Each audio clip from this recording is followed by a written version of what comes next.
Good morning, students. Today I am Sai sir with your English classes. How are you, students? Okay, I hope you will be fine. So today we have start our new chapter, and our chapter name is No Room for a Leopard. यानी तेंदुओं के लिए कोई घर, कोई कमरा नहीं. I first saw a leopard when I was crossing the small stream at the bottom of the hill. वो कह रहा है कि मैंने पहली बार तेंदुआ को जब देखा था जब मैं एक छोटी सी धारा को क्रॉस कर रहा था जो कि एक पहाड़ी की तलहटी में थी. The ravine was so deep that for most of the day it remained in shadow. ravine का मतलब होता है नाला, यानी एक छोटा सा नाला जो बहुत गहरा था और dead for most of the day, ज़्यादातर दिन में इट रिमाइंड इन शेडो, वहाँ पर छाया रहती थी, परछाएं रहती थी. This encourage many birds and animals to emerge from cover during the hours of daylight. इसलिए बहुत सारे जानवर, एनिमल्स वहाँ इकट्ठा होते थे, गैदरिंग होती थी उनकी, वो उनको इनक्रेज करते थे from cover during the hours of day light, यानी दिन में जो धूप पड़ती है, डे लाइट पड़ती है, उसको मोस्टली कवर करने के लिए वो उस परछाई में वहाँ जो है जो स्पेस जो स्थान था वहाँ पर वो रहते थे. फ्यू पीपल्स एवर पास डेट वे, कोई मुश्किल से एक दो लोग ही वहाँ से निकलते थे. एज ए रिजल्ट, इसका परिणाम ये था, the ravine had become a little haven for wildlife. जो वो नाला था वो जो छोटे छोटे जो वर्ल्ड लाइफ के लिए एक तरह से एक स्थान बन गया था छोटा सा. Below my cottage was a forest of oak and maples and Himalayan rhododendrons. वो कह रहा कि मेरे घर के नीचे की तरफ थोड़ा सा एक बलूत का पेड़ और मेपल्स और हिमालयन एक प्रकार का फल होता है, वो सब चीज़ें थी. ए नैरो पथ twist it's way down through the tree. एक संकीर्ण यानी पतला जो रास्ता था वो घुमावदार था, वो इसकी तरफ पेड़ों के होते हुए नीचे की तरफ जा रहा था. At the bottom of the hill, उस पहाड़ी के बिल्कुल तलहटी में, a path lead on to a grassy verse surrounded by wild dog roses. वो कह रहा है कि एक रास्ता जो नीचे घास के मैदान की तरफ जा रहा था, जो चारों तरफ से जंगली कुत्तों से घिरा हुआ रहता था, रोज एरीज उनके गुलाबों से, जंगली गुलाब, जंगली कुत्ते गुल.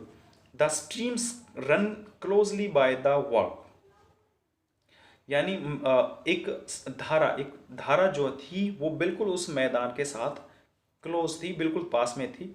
टम्बलिंग ओवर स्मूथ पेबल्स बोलते हैं कंकड़ को, स्मूथली, और एक चौक जो है ना चिकने कंकड़ पत्थरों पर लड़खड़ाते हुए वहां से बह रही थी. नियरली एवरी मॉर्निंग, हर सुबह, I hear the cry of the barking dears, मैं हर रोज सुबह जो हिरने होती थी उनकी भौंकने की आवाज़ सुनता था. आई सा पाइन यानी केदार के पेड़ वहाँ देखा. मैट्रियंस एंड हैंडसम रेड फॉक्स, वहाँ पर मैंने एक खूबसूरत लाल लोमड़ी देखी. I recognize the footprints of bear, मैं वहाँ पर जो हिरन थी उनके जो निशान थे पैरों को, उनको पहचान लेता था. As I had not come to take anything from the jungle, इससे पहले जब तक मुझे ज़्यादा नॉलेज नहीं थी जंगल की. The birds and animals soon grow accustomed मतलब होता है आदी हो जाना. धीरे धीरे जो वहाँ के जानवर थे, पशु पक्षी थे, वो मेरे चेहरे के आदी हो गए to my face. After some time, और कुछ समय बाद, after some time my approach did not disturb them, मानी मेरी वहाँ पहुँचना, माई अप्रोच मेरा वहाँ पहुँचना, डिड नॉट डिस्टर्ब देम, उनको डिस्टर्ब नहीं करती थी. The langur in the oak and rhododendron trees, लंगूर जो होते हैं और वहाँ के जो ओक और जो एक प्रकार का जो फल था वहाँ के जो ट्री थे, who at first would go leaping through the branches at my approach, now watched me with some curiosity as they munched up the tender green shoots of the walk.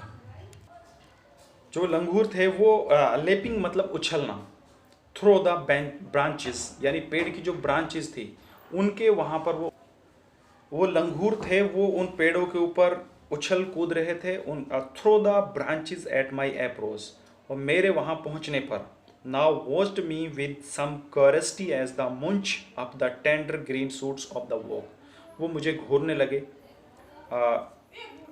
Watch मतलब मुझे देखने लगे, और बड़ी curiosity मतलब उत्तेजना से मुझ अपने जो उन पत्तों को फाड़ फाड़ कर मुझे देखने लगे। हाउ एवर वन इवनिंग, यद्यपि एक शाम को, आई पास, जब मैं समय गुजर रहा था, I heard them chittering in the trees and I was not the cause of their excitement.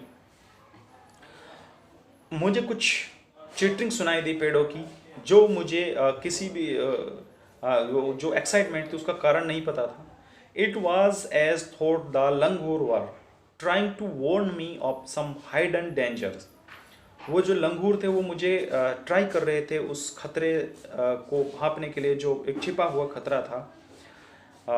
A shower of pebbles came rattling down the steep hillside. Shower मतलब फुहार है, पैपलिंग कंकरों की एक बौछार सी, कैम रैटलिंग आना तेजी से, डाउन द स्टीप मतलब खड़ी, हिल साइड उस खड़ी हुई पहाड़ी नीचे गिर गई। तो after this point you can mark today, tomorrow we will later discuss on this topic. So thank you for your kind attention.